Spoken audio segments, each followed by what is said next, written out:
Welcome back to the Digital Marketing Podcast brought to you by targetinternet.com. My name's Daniel Rolls, and in this episode, we are talking about dealing with exponential change.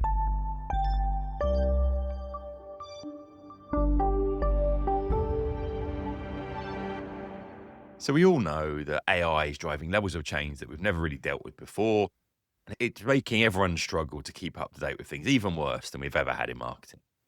So I want to explore in this episode with the help of Jeff Tuff, who is consulting principal at Deloitte and author of numerous books, including his latest Hone, on how we can practically deal with this level of change. Now, as you might be aware, I head up the Digital Transformation Strategy program at Imperial College. But one of the challenges we often face as marketers, leaders, or entrepreneurs is that we can't really institute a major change project. We might also feel like it's not particularly the solution anyway. So for that reason, Jeff's new book, Hone, How Purposeful Leaders Defy Drift, which he co-wrote with Stephen Goldbach, who's Deloitte's sustainability business lead in the US, was so interesting as it explores how we build systems and processes into our organizations, both large and small, and it really does apply to all organizations, how we can help deal with ongoing change. And I thought there's some real nuggets in here that will help us hopefully bake in innovation, bake in change into what we're doing every day, meaning that hopefully this level of exponential change won't disrupt us because actually, as you hear from the book, how do we go through and deal with this on an ongoing basis? So, over to the interview. So I'm here with Jeff. So Jeff, I think it's a particularly relevant time, but why does Hone feel especially relevant for things right now, do you think? Hone, it originated when Steve and I first started talking about the book. There were lots of different ways we were conceiving of it, but one impetus for the book is we wanted it to be the antidote to transformation. And so if I had to characterize what I hear from just about every single client we serve these days, or all of the account teams who serve our clients, it's that their clients need to go and undergo a transformation for whatever reason. Most of the time, the reason is because they're being impacted by some set of forces, either internal or external, that are more powerful than anything they've seen before. I've done a lot of thinking and writing and talking about the power of exponential change and the reality that we are shifting and have been shifting over the course of the last decade from a world that's dominated by linear change to one dominated by exponential change. When exponential change hits your company or your markets, things get weird really quickly, and it's easy to feel as though you're off track. And so the number one exponential out there right now, not hard to see it, is AI. It is everywhere right now, and it's impacting every facet of business. When weird things happen and you're given cause to believe that you're off track, that's when the brain immediately says, well, we need to go through a massive wholesale shift. We need to transform. We need to either get back on track or we need to fundamentally change the way we're doing things. That is an interesting way of thinking about it, but the reality is transformations fail almost all the time. Deloitte has some data that shows the transformations fail 70% of the time. Anecdotally, I'd say it's more often than that. They're costly. People lose their jobs over them because they don't really end up working. And Steve and I set out to write something and introduce a body of research to the world that said, there is actually an alternative. You don't always have to wait until things are too far off track to move. You can hone instead. And that's really what the book is about. And I'd say increasingly, as we're impacted by exponential change, which we will be, hone will become even more relevant. To that point, I watched another interview you did with Brain Bar, and it was talking about innovation. And you'd kind of made the point that innovation was always seen as important but not urgent. And you gave this example of, someone's going through some quarterly targets. And they said, it's really interesting what you said, but can we kind of come back to that as well? And I kind of connected those two things massively because that idea of kind of baking innovation in is kind of part of this. So could you speak to that a little bit? Well, that comment from Brain Bar, I think, was born of the same realization of the world that we're living in today. One of the things that we like to talk about is that we have undergone a shift where we all have grown up. And when I say we all, I'm saying those of us that are reasonably senior in our organizations who have been around the business world for 20, 30 years. We grew up in organizations where, while it may not have been named out loud, the general accepted way of thinking, the conventional wisdom was that status quo is safe, change is risky. Okay. If we keep on doing what we're doing and we don't rock the boat too much, we're going to be okay. But if we really try to shake things up and do things do things differently, that may actually expose us to risk, and that makes us feel uncomfortable. And that ultimately is, I think, why innovation often does feel important. It's interesting, but not urgent, because the innovation does threaten the status quo, and we as human beings have a status quo bias. We are loss averse. There's nothing we can do to counteract it. It's just a reality. And if we innovate, we're changing something, and that feels threatening. But we have shifted to a different type of world. And interestingly, in the work that Steve and I do with our clients, it's now way more frequently the case that status quo and accepting the status quo is actually pretty risky.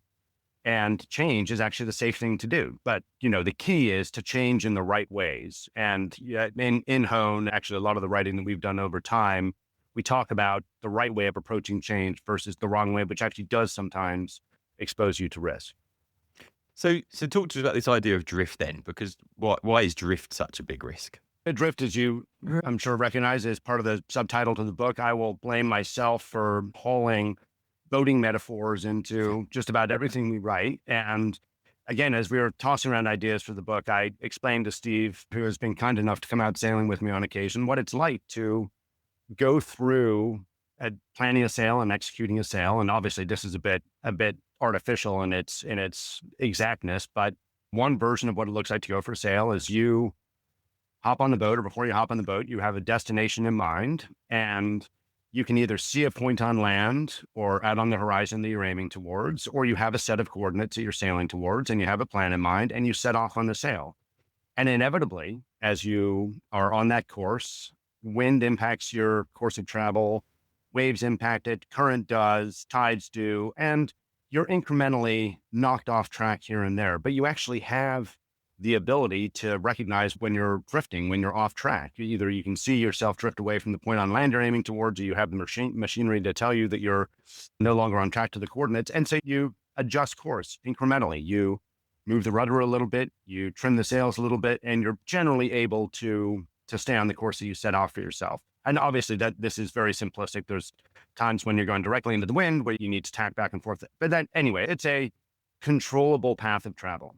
In business, unfortunately, there is no point on the horizon that you can keep in your gaze, and there are no core coordinates that you can use to measure your course of travel. And so what ends up happening is even the best leaders often will declare a desired outcome, or to declare a goal they have or a vision they have for the company. But the reality of the day-to-day and handling what comes at them every single day, akin to the waves and the winds and the current and the tide, things like new competitive entries or new technologies on the scene or shifting regulations or some sort of talent crisis, what they need to do is react to that and solve those problems in the moment. And they probably do all the right things or most of them do all the right things to tackle those day-to-day issues.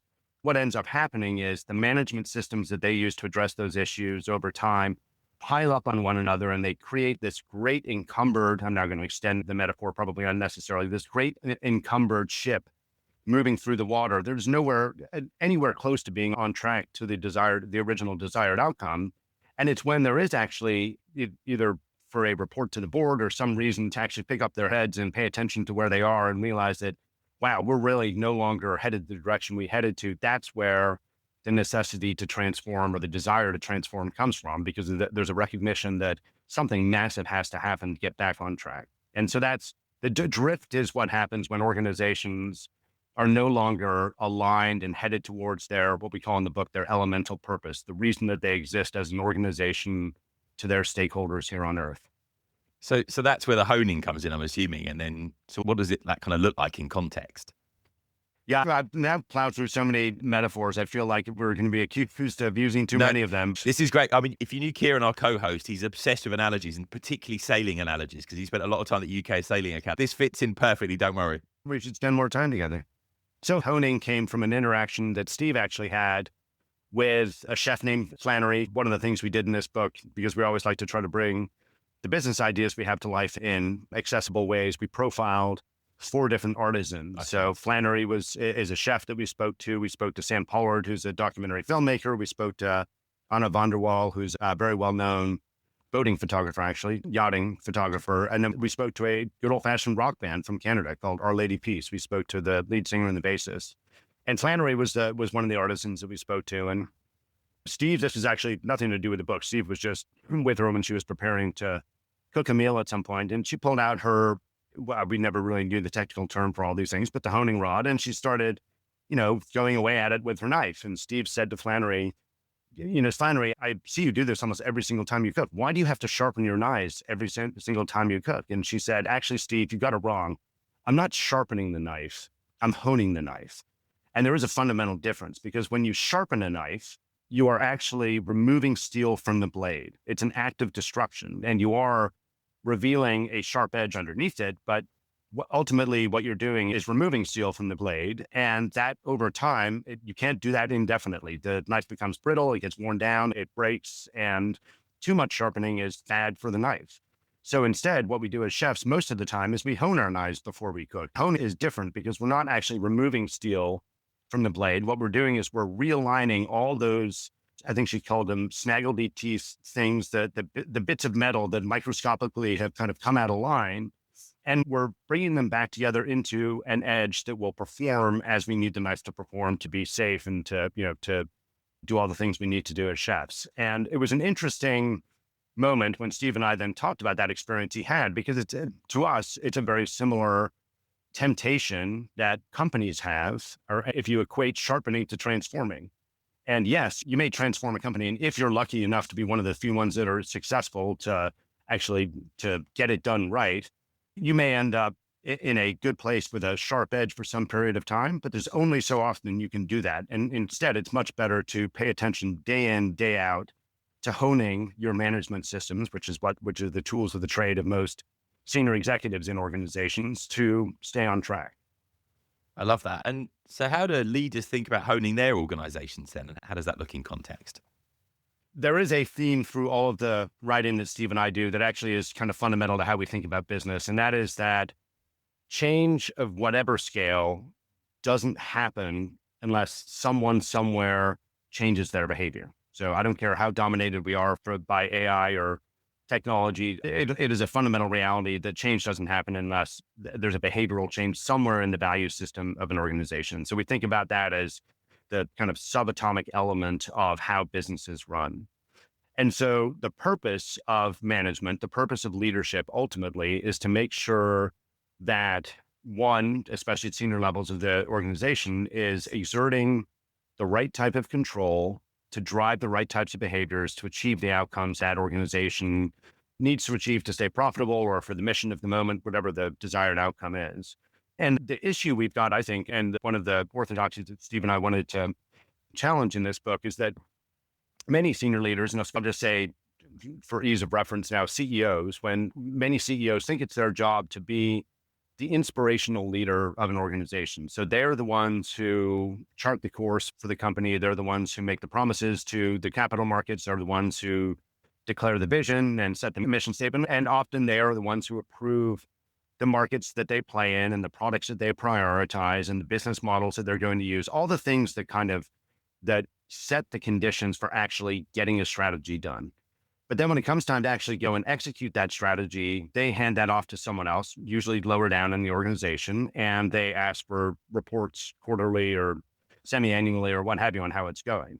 That, unfortunately, is the wrong use of power. And that's our core contention in Hone, because the things that a company has at its disposal to hone, to drive the behaviors that ultimately are the things that affect change or that affect outcomes, are management systems. So think, and I'll now just turn that around and say, by definition, a management system is anything within an organization, either formal or informal, that drives behavioral outcomes. Right. So think of performance metrics, think of budget allocation processes, think of declared decision rights.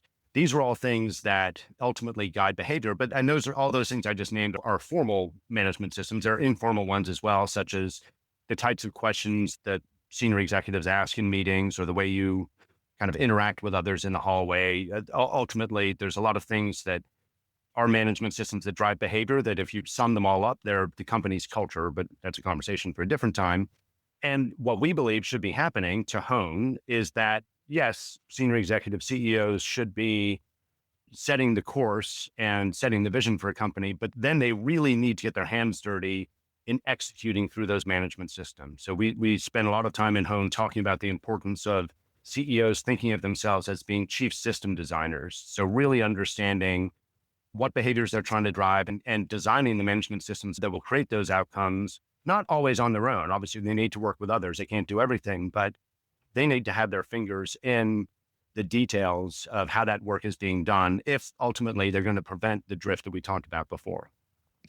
I love that idea because I've spoken previously about the idea of digital transformation being about purposeful culture, i.e., not just the way we do things around here, but like actually what can we put in place to create that culture? And it relates back to those kind of management systems. So I was just going to, there are examples of leaders that have been good at doing this.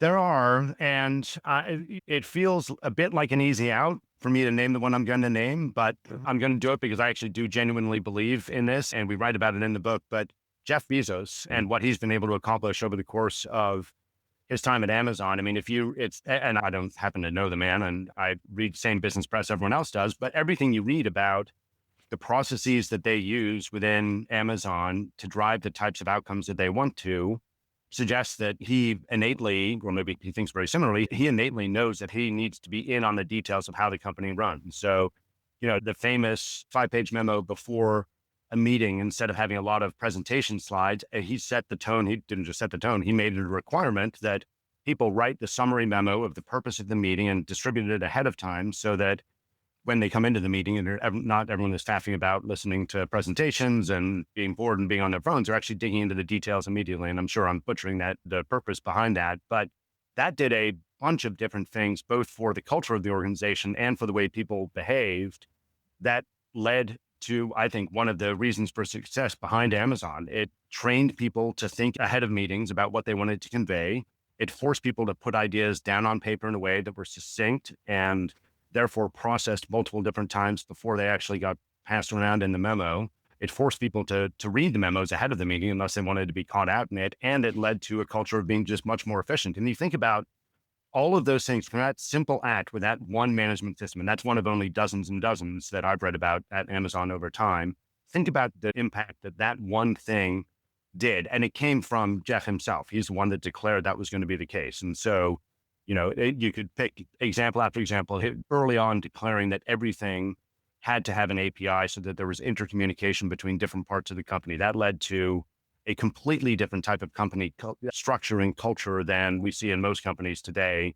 All of the investments that they made early on in trying out new business models in small ways and being willing to explore whether it made sense to get into AWS, for example, which of course is now a behemoth in the world. The reason I fall back on what could feel like an easy kind of trite business story, and it's not trite, it's actually really interesting, but it's because you can actually attach the actions that led to the powerful outcomes at Amazon to the individual himself, the CEO, who in this case was Jeff Bezos. Well, that leads me on nicely into something that's come up in a previous book, which is this idea of a minimally viable move. And Yeah. we would all heard of minimal viable products, but how does Yeah. that relate to this? Well, you got the etymology right of the term. So a minimally viable product, I'm sure everyone knows, or at least all your listeners know, is an approach to doing product development where you do a little bit of development work, you put it out into the world, you see a reaction, and depending on the reaction, you pull it back into the lab and you either continue on down that development path or you do something different based on the feedback. The exact same approach can be applied to any sort of management decision, where if you can boil what you're trying to do down to the smallest testable hypothesis and just go do it and get some feedback. And, if it sounds like whether you're trying to make a talent decision, you're trying to make a partnership decision with another company, or it could be in product development as well. If the feedback from your target audience is positive, then yes, take the next step and then the next step and continue on down that path. If it's not good, then don't go wildly in a different direction. But because you're working in these smallest kind of viable moves, you can take a small step sideways and try something a little bit different. And the connection between using minimally viable moves and honing is that if you do that with everything that you use to run a company, then you're never going to get that far off track because you're constantly making those small adjustments, just like the small moves in the rudder or the small trimming of the sails to stay on track the entire time. I would imagine that many of your listeners would hear that and say, yeah, that seems like good common sense. But the reality is most companies do not operate that way. They analyze a decision for months and months, or they let new products get stale in stage gate systems for literally 18 months to 2 years to try to get the answer right, not recognizing that actually past data and all the analysis that they're doing is absolutely useless in the face of the change that we're facing out in the outside world. And the only way to go and explore potential outcomes in the face of uncertainty is go try something. You're never going to analyze yourself to the right answer. On that point, then, I'd like to come point to what you raised a moment ago, was talk about management systems as being the nervous system of the organization. And you talked about the purposeful ones, but also maybe some of the underlying stuff that happens organically. To me, this is really at the heart of how you kind of make this work and how most digital transformations fail.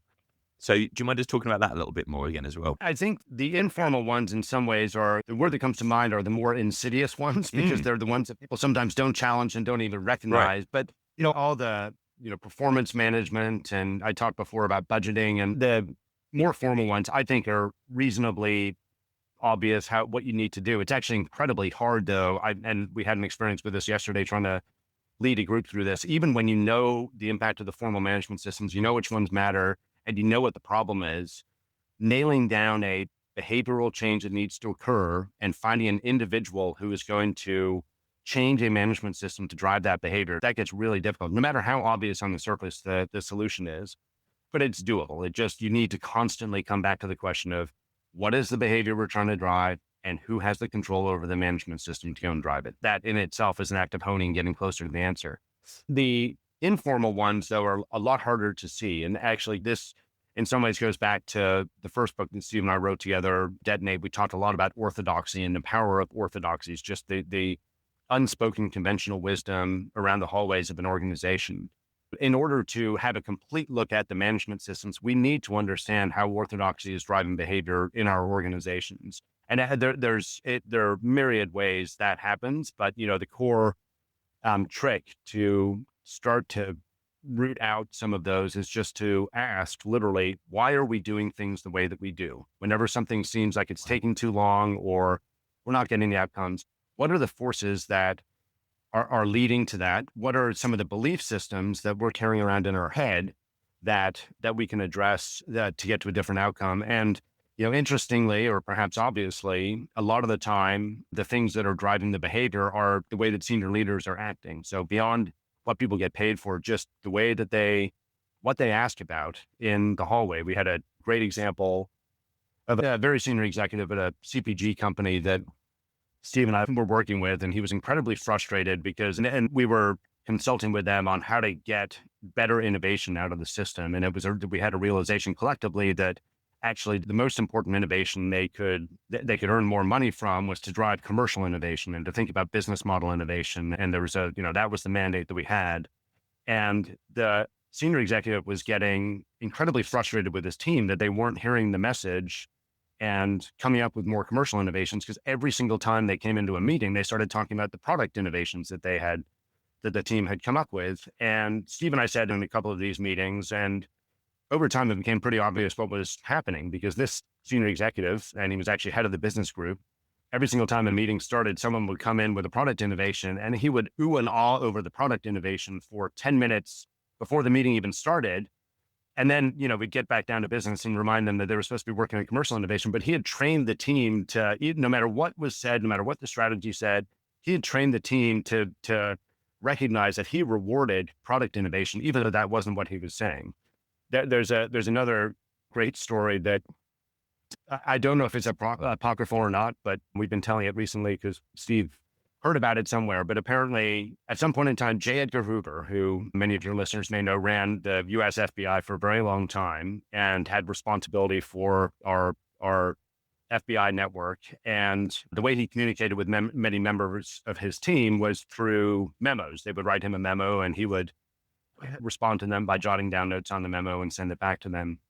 And obviously he's responsible for intelligence. And so that was the domain that he was working in. And he got a memo at some point and he read through the memo and he, wrote in the margin of the memo, "Watch the borders." And the people who got the memo back, who've been trained not to, question J. Edgar Hoover, but to go and execute on his commands. That's what they did. Immediately started deploying people to the borders of Canada and Mexico because he had written, "Watch the borders." And what he actually meant is, your margins are too big in this memo. Watch the borders of your memo. And it's one of those stories that is, I think it resonates so much, especially in business community, if it's even true, by the way. I don't know if it's true, but it resonates so much in business communities. Just think about how often a senior executive in a meeting will either say something or ask a question, and then immediately after the meeting, everyone runs to go to try to get the answer because they believe that's the most important thing they can go and do without actually ever just putting up their hand and saying, is this just a point of curiosity, or is it something you really want us to go and run down? I love it. And so I mean, if someone's read the book and they're kind of thinking about these principles, what do you think the first thing a leader should go off and do after going through Hone? Engage in whatever way they have to engage down into the organization. So not just their senior executive team, but down through the middle and lower management layers of the system to understand and collectively decide what are the behaviors that matter. And sometimes it's obvious what behaviors matter in an organization. And when I say behaviors here, by the way, I think about it expansively as being the behaviors within the organization, but also outside the organization. But get the conversation going about what behaviors matter. That in and of itself will change the way that people look at and think about their business. But it will then start the dialogue around, okay, we can't shift every single behavior we would like to, but let's understand which ones matter. Let's do some sort of prioritization. And then let's start to realign our management systems to drive the things that will be most in line with us staying on track to what we set off to do. And if we can do nothing other than simply, reconfigure companies to go drive the behaviors that matter to them, that in and of itself is a massive source of value. But I bet just the very starting of the conversation to talk about behaviors, especially with all levels of the organization, will lead to a different cultural approach to management as well. Well, we'll put the link through to the book into the show notes. So targetinternet.com/podcast. Is there anywhere else, Jeff, that people can kind of follow what you're doing and the other things you're working on? So absolutely the best place to find anything that Steve and I are doing is on LinkedIn. We would love for people to connect to us. We only get to write these books because we learn from people like your listeners, and anytime they would like to engage, whether it's to just talk about some of the ideas or invite us out to discuss some of the ideas with companies, we're always game to do that. That's what we like. Well, it's not the only thing we like in our lives, but we really enjoy that. We'll put the link through to those LinkedIn connections in the show notes as well. Jeff Tuff, thank you so much for joining us and discussing Hone. Yeah, thank you for having me. For more episodes, resources, to leave a review or to get in contact, go to targetinternet.com/podcast.